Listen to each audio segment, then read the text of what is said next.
Good morning बच्चों, मैं सीमा शर्मा आप लोगों को इतिहास पढ़ा रही हूँ। यूरोप में राष्ट्रवाद के उदय का तीसरा भाग है क्रांतियों का युग 1830 से 1848 तक। मतलब यूरोप के देशों में, यूरोप एक महाद्वीप है, आप लोगों को पता है, उसमें बहुत सारे छोटे छोटे देश हैं।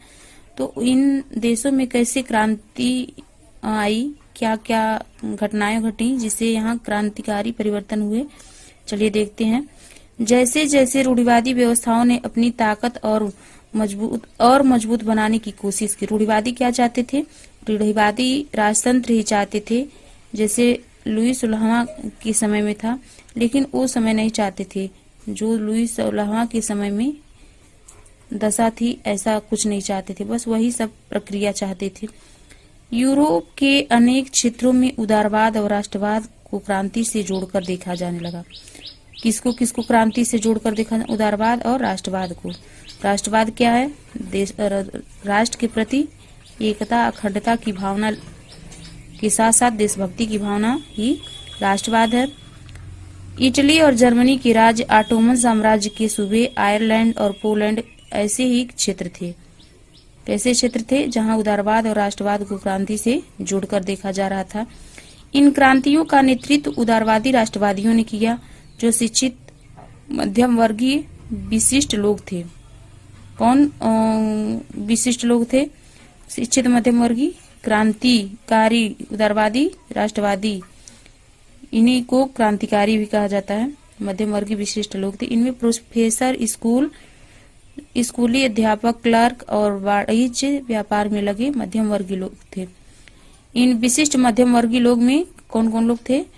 प्रोफेसर यानी कि उच्च शिक्षा देने वाले शिक्षक, स्कूली अध्यापक, क्लर्क और वाणिज्य व्यापार में लगे मध्यम वर्गों के लोग शामिल थे। प्रथम विद्रोह फ्रांस में जुलाई 1830 में हुआ। क्रांतिकारी विद्रोह सबसे पहले कब हुआ? आप लोगों को पता है कि 1815 में नेपोलियन के बाद फ्रांस में बुर्बो राजा को बहाल किया गया, मतलब उनको फिर सत्ता में बुलाया गया। इन्हें 1815 के बाद रूढ़िवादी प्रतिक्रिया के दौरान सत्ता में बहाल किया गया था। अब उन्हें उदारवादी क्रांतिकारियों ने उखाड़ फेंका, यानी कि क्रांतिकारी लोग अब इनको हटा दिए। उनकी जगह एक संवैधानिक राजतंत्र स्थापित किया गया। राजतंत्र की जगह क्या हुआ? संविधान बना और उसके अनुसार राजतंत्र लागू किया गया।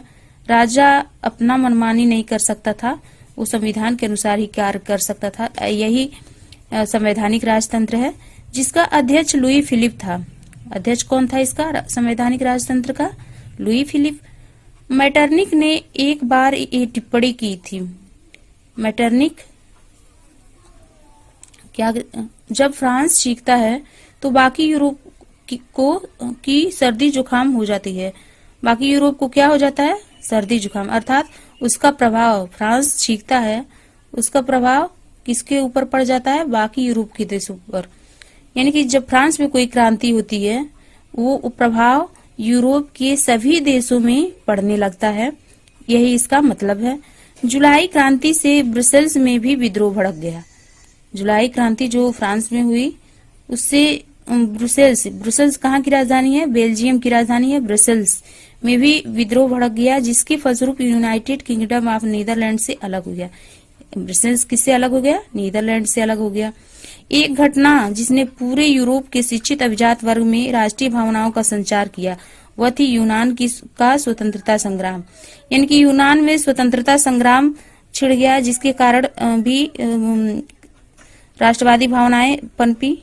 15वीं सदी यानी 1400 के बाद, 1500 के पहले की का समय 15वीं सदी होगा, से यूनान ऑटोमन साम्राज्य का हिस्सा था। ऑटोमन एक बड़ा सा साम्राज्य था, उसी का एक भाग था यूनान। यूरोप में क्रांतिकारी राष्ट्रवाद की प्रगति से यूनानियों का आजादी के लिए संघर्ष 1821 में प्रारंभ हो गया। यूनान में राष्ट्रवादियों को निर्वासन, यानी कि राष्ट्रवादियों को भगा दिया गया था, देश से निकाला कर दिया गया। में रह रहे यूनानियों के साथ पश्चिम यूरोप के अनेक लोगों का भी समर्थन मिला। यानी कि जो यूनान के वे लोग जो देश से बाहर रहे थे उनको भी क्रांतिकारी राष्ट्रवादियों का सहयोग मिला, जो प्राचीन यूनानी संस्कृति के प्रति लगाव रखते थे। यानी कि यूनानी संस्कृति के प्रति उनका गहरा जुड़ाव था। कवियों और कलाकारों ने यूनान को यूरोपीय सभ्यता का पालना बताकर प्रशंसा की। सही भी बात है। यूरोप में यूनान को सभी सभ्यताओं का जन्मदाता माना जाता है और एक मुस्लिम साम्राज्य के विरुद्ध यूनान के संघर्ष के लिए जनमत जुटाया गया। उसमें यूनान में एक मुस्लिम साम्राज्य था और उसके विरुद्ध लोगों को एकजुट बनाया गया। अंग्रेज कवि लॉर्ड बायरन ने धन इकट्ठा किया और बाद में युद्ध लड़ने गए और इस लड़ाई में मुस्लिम साम्राज्य के विरुद्ध यूनान का जो जनमत था, उस लड़ाई में प्रसिद्ध कवि बायरन के बारे में आप लोग सुने होंगे।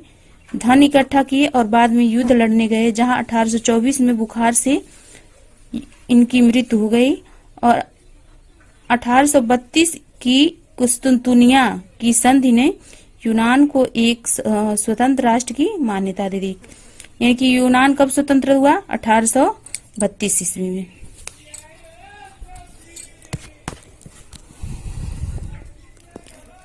अब देखते हैं रूमानी कल्पना और राष्ट्रीय भावना। कहने का मतलब ये है कि राष्ट्रवादी भावना जो है मात्र अच्छे किताब और पत्र पत्रिकाओं से ही नहीं लोगों के अंदर आए, देश की सभ्यताओं को जानने से ही नहीं आए। इसमें कुछ काम ऐसे हुए जो रूमानी जो देश के अंदर जो निरक्षर लोग हैं उनके अंदर राष्ट्रवाद की भावना बढ़ाए। चलिए देखते हैं इसको। राष्ट्रवाद का विकास केवल युद्धों और क्षेत्रीय विस्तार से नहीं हुआ।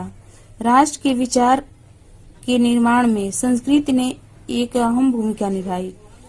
जैसे कला, काव्य, कहानियां, किस्सों और संगीत ने राष्ट्रवादी भावनाओं को गढ़ने और व्यक्त करने में सहयोग दिया। किसी भी कला को देखकर, काव्य को देखकर, कहानी, किस्सों को देखकर एक विशेष भावना समझ में आती है और ये भावनाएं यूरोप के देशों में राष्ट्रवादी भावना भरने में सहयोग की।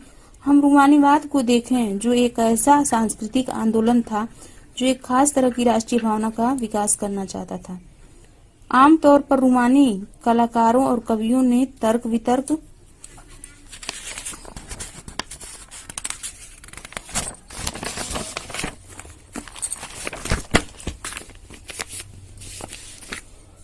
और विज्ञान के महिमा मंडन की आलोचना की। रूमानी तर्क वितर्क और विज्ञान के महिमा मंडन की आलोचना कर रहे हैं और उनकी जगह भावनाओं यानी कि व्यक्तिगत भावनाओं को महत्व दे रहे हैं। अंतर्दृष्टि और रहस्यवाद की भावनाओं पर जोर दे रहे हैं। उनका प्रयास था कि एक साझा सामूहिक विरासत की अनुभूति और एक साझा सांस्कृतिक अतीत को राष्ट्र का आधार बनाया जाए। यानी कि जो प्राचीन संस्कृति है उसको राष्ट्र का आधार बनाया जाए और उस चीज पर राष्ट्र के लोगों को एकजुट किया जाए, तो शायद सभी लोग उस पर अपना विचार बनाएंगे।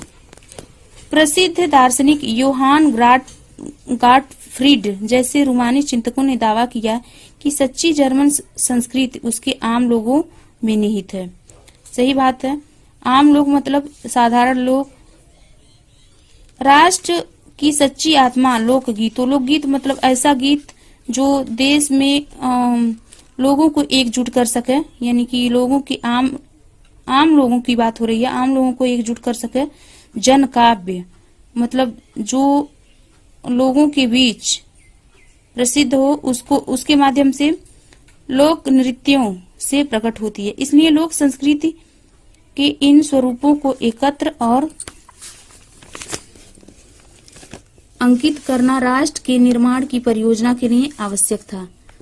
यानी कि कहने का मतलब इनका विचार था योहान का कि लोक नृत्य, जन काव्य और लोक गीतों के माध्यम से लोगों को एकजुट करना चाहिए, यानी कि उनके अंदर राष्ट्रवाद की भावना भरनी चाहिए। ये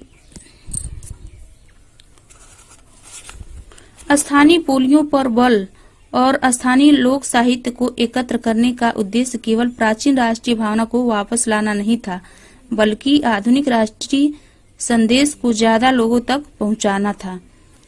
कहने का मतलब प्राचीन सभ्यताओं के माध्यम से लोगों को एकजुट करने का काम करना नहीं था, बस आधुनिक राष्ट्रीय भावनाओं को अत्यधिक लोगों तक पहुंचाना था, जिनमें से अधिकांश निरक्षर थे।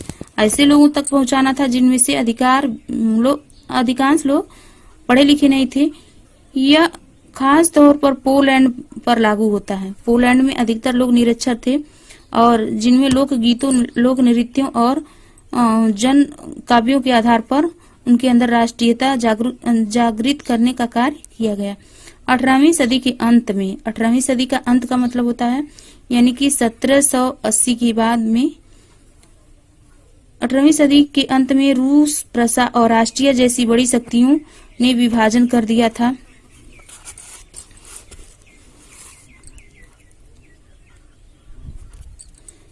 यद्यपि पोलैंड की राजधानी वारसा अब स्वतंत्र भूक्षेत्र नहीं था, किंतु संगीत और भाषा के जरिए राष्ट्रीय भावना जीवित रखी गई। मसलन कैरोल कुर्पिस्की ने राष्ट्रीय संघर्ष का अपने ओपेरा और संगीत में से गुणगान किया। ओपेरा क्या होता है? लोक गीत, मतलब जो आम लोगों को समझ में आ जाए ऐसा गीत। और पोलेनेस और माजूरका जैसे, इन नृत्य का नाम है पोलेनेस और माजूरका जैसे लोक नृत्यों को राष्ट्रीय प्रतीकों में बदल दिया गया। यानी कि कहने का मतलब संगीत और नृत्य के माध्यम से यूरोप के लोगों के बीच राष्ट्रीयता की भावना जागृत की गई। भाषा ने भी राष्ट्रीय भावनाओं के विकास में एक महत्वपूर्ण भूमिका निभाई। रूसी कब्जे के बाद पोलिश भाषा को स्कूलों में बलपूर्वक हटाकर रूसी भाषा को हर जगह जबरन लादा गया। किस भाषा को हटाया गया? पोलिश भाषा को हटाया गया और रूसी भाषा को जबरन लादा गया। 1831 में रूस के विरुद्ध एक सशस्त्र विद्रोह हुआ जिसे आखिरकार कुचल दिया गया। किस देश के विरुद्ध विद्रोह हुआ? 1831 में रूस के विरुद्ध एक सशस्त्र विद्रोह हुआ जिसे कुचल दिया गया। इसके अनेक सदस्यों ने राष्ट्रवादी विरोध के लिए भाषा को एक हथियार बनाया। चर्च के आयोजनों और संपूर्ण धार्मिक शिक्षा में पोलिश का इस्तेमाल हुआ। इसका नतीजा यह हुआ कि बड़ी संख्या में पादरियों और बिशपों को जेल में डाल दिया गया। क्यों? क्योंकि वो पोलिश भाषा का इस्तेमाल कर रहे थे। संपूर्ण धार्मिक कार्य में किस भाषा का इस्तेमाल कर रहे थे? पोलिश भाषा। जबकि कौन सी भाषा इस्तेमाल करना था? रूसी भाषा। तो इस तरह पोलिश भाषा इस्तेमाल करने के लिए पादरियों और बिशपों को जेल में डाल दिया गया। रूसी अधिकारियों ने उन्हें सजा देते हुए साइबेरिया भेज दिया। क्यों? रूसी अधिकारियों ने किन्हें? पादरियों और बिशपों को सजा देते हुए साइबेरिया भेज दिया, क्योंकि उन्होंने रूसी भाषा का प्रचार करने से इनकार कर दिया था। कौन किए थे? पादरी और बिशप लोग। पोलिश भाषा रूसी प्रभुत्व के विरुद्ध संघर्ष के प्रतीक के रूप में देखी जाने लगी। पोलिश भाषा रूसी भाषा के विरोध के रूप में संघर्ष का प्रतीक बन गया। यानी कि भाषा के लिए भी संघर्ष जारी हुआ। भूख, कठिनाइयां और जन विद्रोह पढ़ रहे हैं हम लोग। 1830 का दशक यूरोप में भारी कठिनाइयां लेकर आया। 1830 का दशक का मतलब है 10 वर्ष, यानी कि 20 से 30, 1820 से 1830 का जो दशक है यूरोप में भारी कठिनाइयां लेकर आया। कौन सी कठिनाइयां हैं? 19वीं सदी के प्रथम भाग में पूरे यूरोप में जनसंख्या में जबरदस्त वृद्धि हुई, यानी कि जनसंख्या बहुत तेजी से बढ़ी और अधिकतर देशों में, यूरोप के अधिकतर देशों में नौकरी ढूंढने वालों की तादाद उपलब्ध रोजगार से अधिक थी। यानी कि जितना रोजगार था उससे कई गुना ज्यादा नौकरी चाहने वाले लोग थे। ग्रामीण क्षेत्रों की अतिरिक्त आबादी शहर जाकर भीड़ से भरी बस्तियों में रहने लगी। क्यों रहने लगी? नौकरी की तलाश में।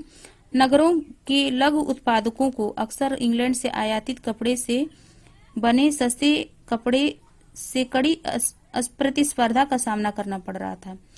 इंग्लैंड में से जो कपड़े बन के आ रहे थे वो काफी सस्ते होते थे, जबकि हाथ से जो कपड़े बनते थे वो महंगे होते थे, क्योंकि हाथ से बने कपड़े में परिश्रम लगता था और उसका समय भी लगता था, परिश्रम भी करना भी ज्यादा था, तो इस वजह से वो महंगे होते थे। इंग्लैंड में औद्योगिकरण का स्तर महाद्वीप से ऊंचा था। महाद्वीप को यह प्रतिस्पर्धा कपड़ा उद्योग से ज्यादा झेलनी पड़ी। यूरोप महाद्वीप में यह प्रतिस्पर्धा जो था इंग्लैंड की औद्योगिकरण से था, और यहाँ के देश जो थे घरों में कपड़ा बनाते थे और छोटे छोटे कारखानों में बनाते थे। केवल आंशिक रूप से मशीनीकृत था, केवल कुछ काम ही मशीनों से होता था। सामंती शुल्कों और जिम्मेदारियों के बोझ से किसान दबे थे। कौन से इलाके में? जहां राजतंत्र था वहां अभी भी कृषक सामंती शुल्कों और जिम्मेदारियों के बोझ तले दबे थे। खाने पीने की चीजों के शुल्क बढ़ने या किसी वर्ष के फसल खराब होने के शहर और गांव में व्यापक गरीबी फैल गई। क्यों गरीबी फैली? क्योंकि खाने पीने की चीजें जो थी वो महंगी हो गई और किसानों की फसल खराब हो गई। इस वजह से गरीबी बहुत ज्यादा बढ़ गई यूरोप के देशों में। इसका एक उदाहरण हम लोग देखते हैं यहाँ। 1848 ऐसा ही एक वर्ष था। खाने पीने की कमी और व्यापक बेरोजगारी से पेरिस के लोग सड़कों पर उतर आए। जगह जगह अवरोध लगाए गए और लुई फिलिप को भागने पर मजबूर किया गया। यानी कि फ्रांस की राजधानी पेरिस की बात हो रही है। जो लुई फिलिप था वो संवैधानिक राजतंत्र का प्रमुख था। वो जनता के प्रति ध्यान नहीं दिया और जनता भूखों मर रही थी। इस वजह से इसका विरोध किया गया, जगह जगह अवरोध लगाए गए, लुई फिलिप को भागने पर मजबूर किया गया। और राष्ट्रीय सभा जो कि वहाँ की नेशनल असेंबली है ने एक गणतंत्र की घोषणा करते हुए 21 वर्ष से ऊपर सभी वयस्क पुरुषों को मत देने का अधिकार प्रदान किया और काम के अधिकार की गारंटी दी। क्योंकि वहाँ जनसंख्या बहुत तेजी से बढ़ा था, लोग बेकार थे, उनको रोजगार नहीं था। इस वजह से खाने पीने की दिक्कत हो रही थी। तो नेशनल असेंबली जो था फ्रांस का, उसने लोगों को वोट डालने का अधिकार दिया, जबकि इसके पहले ये अधिकार कुछ लोगों को मिला था। वयस्क पुरुषों को मताधिकार प्रदान किया, काम के अधिकार की गारंटी दी, रोजगार उपलब्ध कराने के लिए राष्ट्रीय कारखाने स्थापित किए गए। एक और उदाहरण है सिसेलिया की। 1845 में सिसेलिया में बुनकरों ने उन ठेकेदारों के खिलाफ विद्रोह कर दिया जो उन्हें कच्चा माल देकर नियमित कपड़ा लेते थे। यानी कच्चा माल देते थे और कपड़ा बना के वो देते थे। कौन देते थे? बुनकर कपड़ा बनाते थे और ठेकेदार उनको कच्चा माल देते थे, परंतु दाम बहुत कम थे। बनाने का जो पारिश्रमिक था वो बहुत कम था। पत्रकार विल्हेम वोल्फ ने सिसेलिया के एक गांव की घटनाएं इस प्रकार बयां की है। इन गांवों में 18,000 आबादी वाले सूती कपड़ा बुनने का व्यवसाय सबसे व्यापक है। कहाँ के? सिसेलिया के गांव में। श्रमिकों की हालत खस्ता है, जो काम कर रहे हैं उनकी हालत ठीक नहीं है। काम के लिए बेताब लोगों का फायदा उठाकर ठेकेदारों ने बनवाए जाने वाले माल की कीमतें गिरा दी। यानी कि वहाँ बेरोजगारी ज्यादा थी और काम करने के इच्छुक लोगों को भी रोजगार नहीं मिल रहा था, तो जो ठेकेदार थे उनका फायदा उठा रहे थे।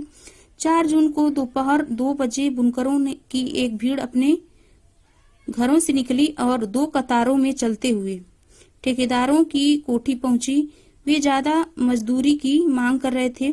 उनके साथ कभी घृणा का व्यवहार किया गया तो कभी धमकियां दी गई। यानी कि कभी उनका तिरस्कार हुआ तो कभी उनको धमकी देकर उनसे कपड़ा बनवाया गया।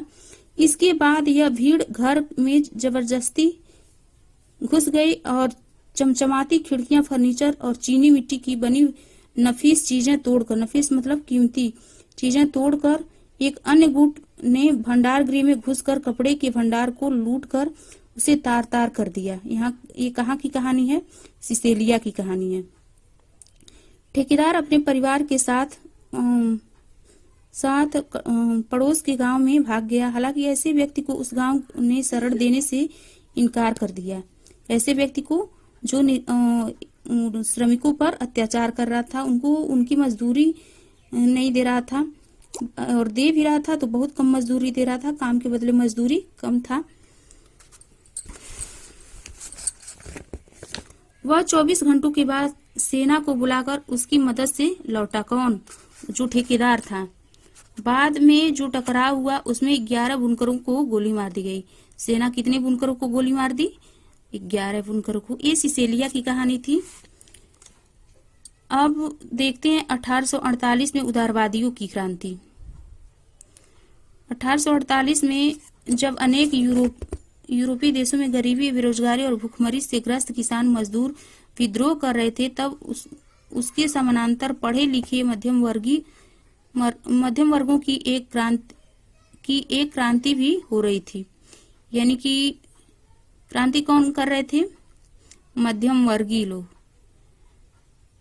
कब? जब गरीबी, बेरोजगारी और भूखमरी से किसान और मजदूर विद्रोह कर रहे थे, उसी समय पढ़े लिखे भी एक क्रांति कर रहे थे। फरवरी 1848 की घटनाओं से राजा को गद्दी छोड़नी पड़ी और एक गणतंत्र की घोषणा की गई, जो सभी पुरुषों के सार्विक मताधिकार पर आधारित था। सार्विक मतलब सार्वभौमिक।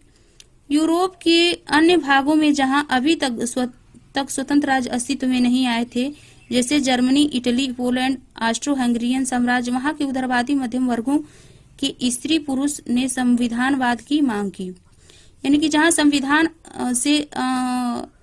संविधान के अनुसार शासन नहीं चलाए जा रहे थे, वहां भी संविधानवाद की मांग की गई। ऐसे देश थे Germany, Italy, Poland, Austro Hungarian साम्राज्य। संविधानवाद की मांग को राष्ट्रीय एकीकरण की मांग से जोड़ दिया गया। संविधानवाद यानी कि सभी जितने भी देश में लोग हैं, सभी लोग एक संविधान के अनुसार कार्य करेंगे, और राष्ट्रीय एकता यानी कि राष्ट्र को एक करने की बात को एक साथ जोड़ दिया गया। उन्होंने बढ़ते जन असंतोष का फायदा उठाया और राष्ट्र राज्य के निर्माण की मांगों को आगे बढ़ाया। यह राष्ट्र राज्य किस पर निर्भर था? संविधान पर निर्भर था, प्रेस की स्वतंत्रता पर निर्भर था और संगठन बनाने की आजादी जैसे संसदीय सिद्धांतों पर आधारित था। ये संविधानवाद की मांग कौन कौन से देशों में चल रही थी? जर्मनी,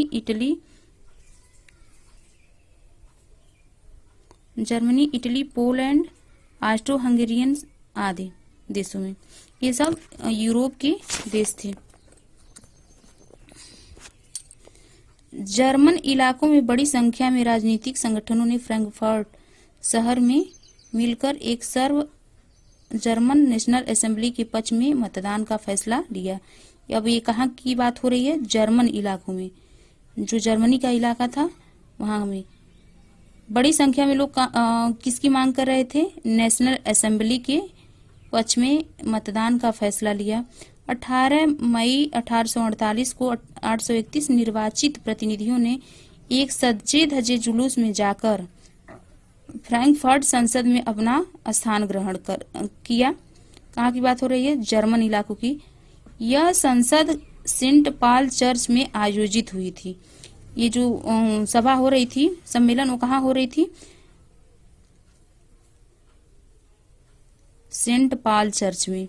उन्होंने एक जर्मन राष्ट्र के लिए एक संविधान का प्रारूप तैयार किया।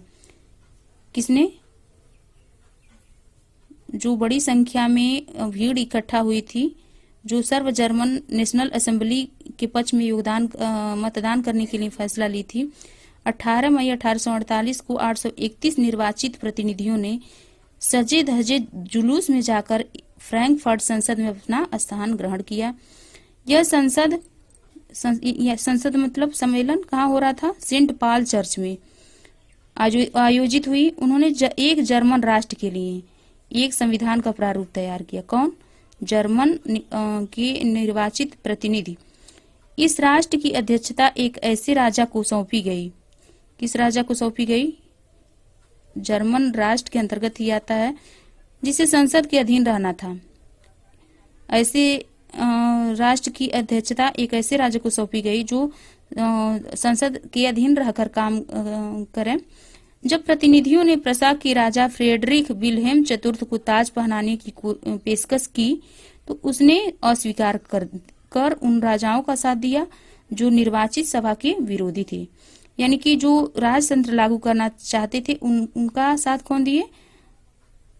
जो विल्हेम चतुर्थ थे, ये निर्वाचित सभा के लोगों का साथ न देकर जो इनके विरोधी थे, यानी कि निर्वाचित सभा के जो विरोधी थे उनका साथ दिए। जहां कुलीन वर्ग यानी कि राजतंत्र के लोग और सेना का विरोध बढ़ गया। सेना, निर्वाचित प्रतिनिधि, कुलीन वर्ग और सेना का विरोध बढ़ गया। वहीं संसद का सामाजिक आधार कमजोर हो गया। जो संसद जो था, जो प्रतिनिधि निर्वाचित सभा के थे, उनका आधार कमजोर हो गया। संसद के मध्य वर्गों का प्रभाव अधिक था, जिन्होंने मजदूरों और कारीगरों की मांगों का विरोध किया।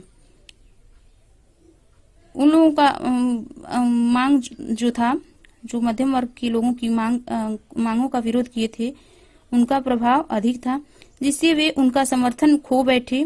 किसका? मजदूरों का और कारीगरों का समर्थन खो बैठे।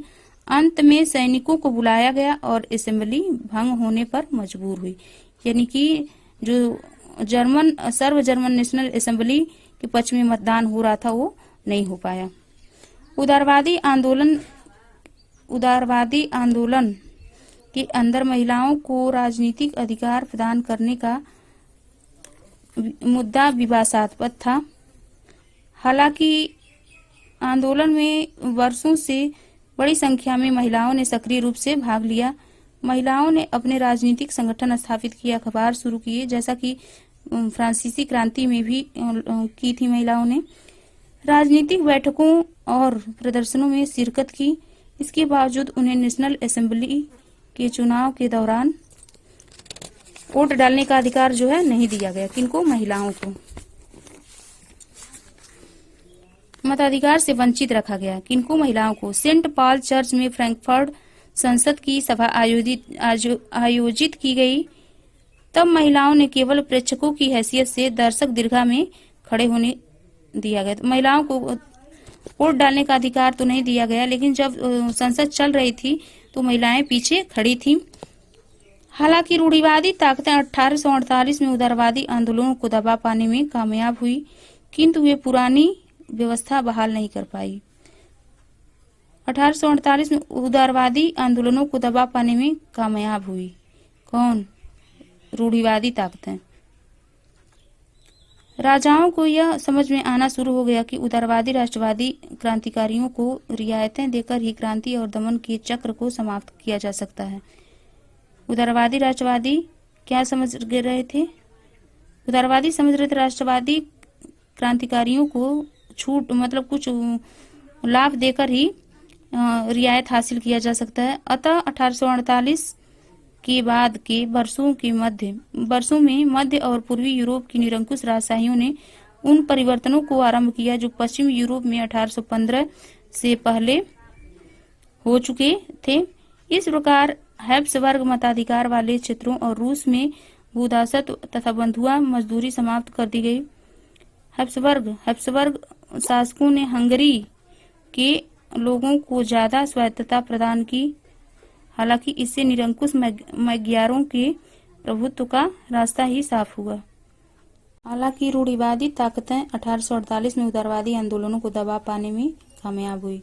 रूढ़िवादी कौन थे? जो शासन तंत्र में राजतंत्र चाहते थे, किंतु वे पुरानी व्यवस्था को बहाल नहीं कर पाए, पुरानी व्यवस्था को लागू नहीं कर पाई, यानी कि राजतंत्र को लागू नहीं कर पाई। राजाओं को यह समझ में आना शुरू हो गया। क्या समझ में आना शुरू हुआ? कि जब तक उदारवादी राष्ट्रवादी क्रांतिकारियों को कुछ छूट नहीं दी जाएगी, तब तक वे ऐसे ही क्रांति और दमन के चक्र चलाते रहेंगे और ये चक्र कभी समाप्त नहीं होगा। अतः 1848 के बाद के वर्षों में मध्य और पूर्वी यूरोप की निरंकुश राजशाहियों ने उन परिवर्तनों को आरंभ किया जो पश्चिम यूरोप में 1815 से पहले हो चुके थे, यानी कि नेपोलियन के पहले हो चुका था। जो नेपोलियन के पहले क्या हो चुका था, जो भी परिवर्तन नेपोलियन काल में हुआ था, वो सब परिवर्तनों को लाना अनिवार्य कर दिया गया। इस प्रकार हैब्सबर्ग अधिकार वाले क्षेत्रों और रूस में भूदासत्व और बंधुआ मजदूरी समाप्त कर दी गई, यानी कि भूमि के दास जो लोग थे उनको बहाल किया गया और बंधुआ मजदूरी को समाप्त कर दी गई। हैब्सबर्ग शासकों ने हंगरी के लोगों को ज्यादा स्वायत्तता प्रदान की। जो हैब्सबर्ग शासक थे वे हंगरी की राजधानी इस समय बुडापेस्ट है, के लोगों को स्वायत्तता यानी कि निजी शासन के लिए छूट दी। हालांकि इससे निरंकुश magyarों के प्रभुत्व का रास्ता ही साफ हुआ और इस निजी स्वायत्तता की छूट से जो निरंकुश magyar शासक थे वे इन पर कब्जा कर सकते थे, इनके लिए ये रास्ता साफ हो गया, यानी कि ये अपना प्रभुत्व स्थापित कर सकते थे हंगरी पर। अब देखते हैं जर्मनी और इटली। जर्मनी क्या सेना राष्ट्र की निर्माता हो सकती है? देखते हैं 1848 के बाद यूरोप राष्ट्रवाद का जनतंत्र और क्रांति से अलगाव होने लगा।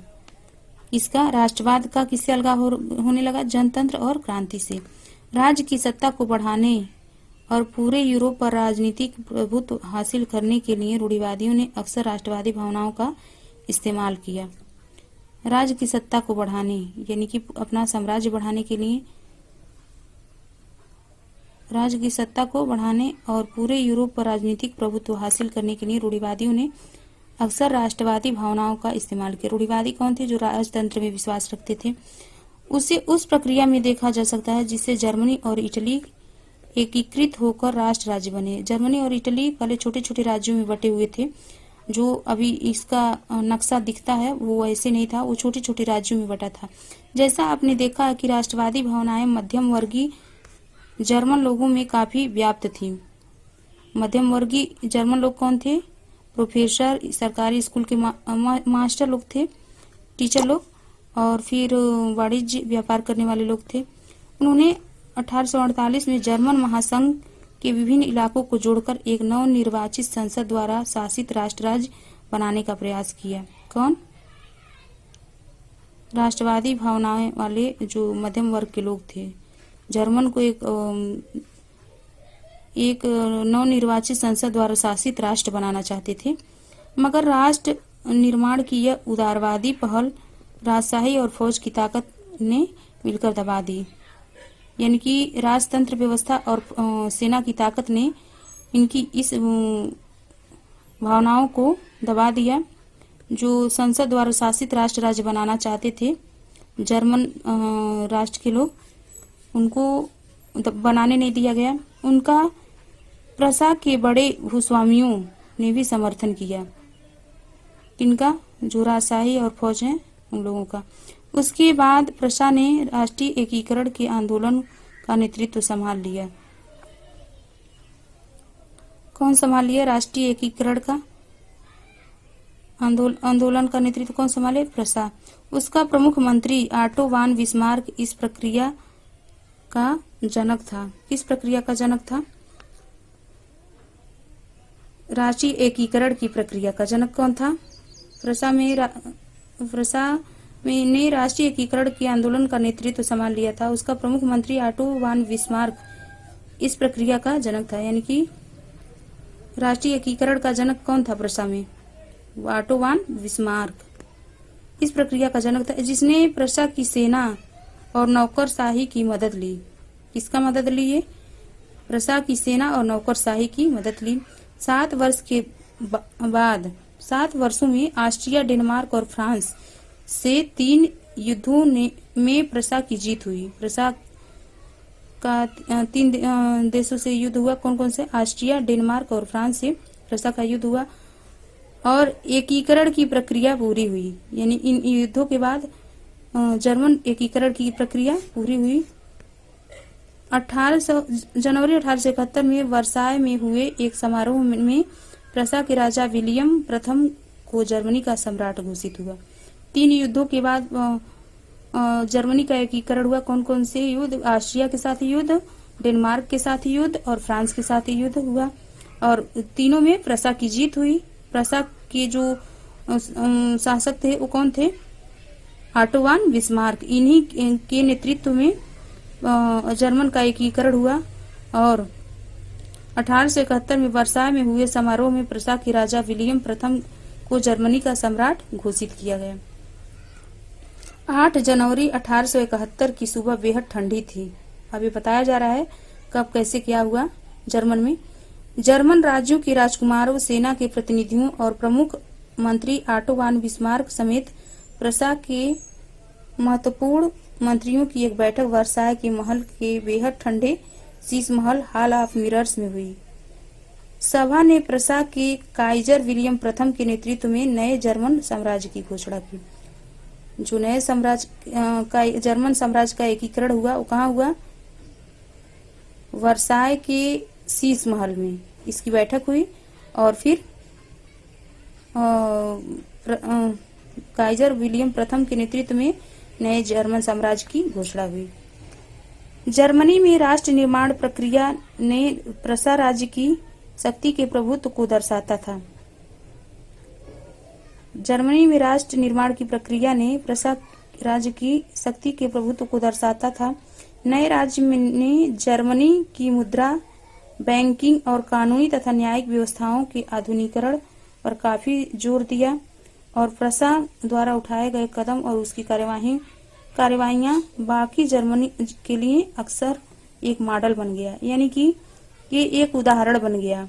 जो भी काम किया प्रसा ने जर्मन एकीकरण के लिए वो एक उदाहरण बन गया अन्य यूरोप के देशों के लिए या बाकी जर्मन के लिए। कौन कौन से क्षेत्र में जर्मनी काम किया? जर्मनी की मुद्रा, बैंकिंग और कानूनी तथा न्यायिक व्यवस्थाओं के आधुनिकीकरण पर काफी जोर दिया गया।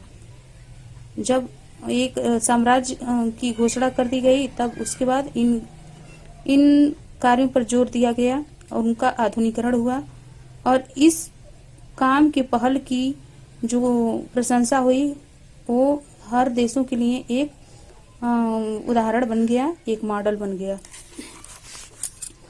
अब इटली की बात सुनते हैं। तो जर्मनी का एकीकरण था। अब इटली जर्मनी की तरह इटली में भी राजनीतिक विखंडन का एक लंबा इतिहास था।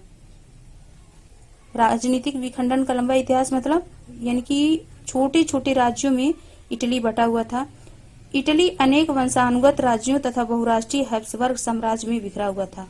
यानी कि यहाँ बहुत सारे छोटे छोटे वंशानुगत राज्य करते थे छोटे छोटे क्षेत्रों पर और बहुराष्ट्रीय हैब्सबर्ग साम्राज्य में बिखरा हुआ था। यानी कि छोटे छोटे राज्यों का हैब्सबर्ग साम्राज्य था, वो छोटे छोटे राज्यों में बिखरा हुआ था, यानी कि एकजुट नहीं थे सब लोग।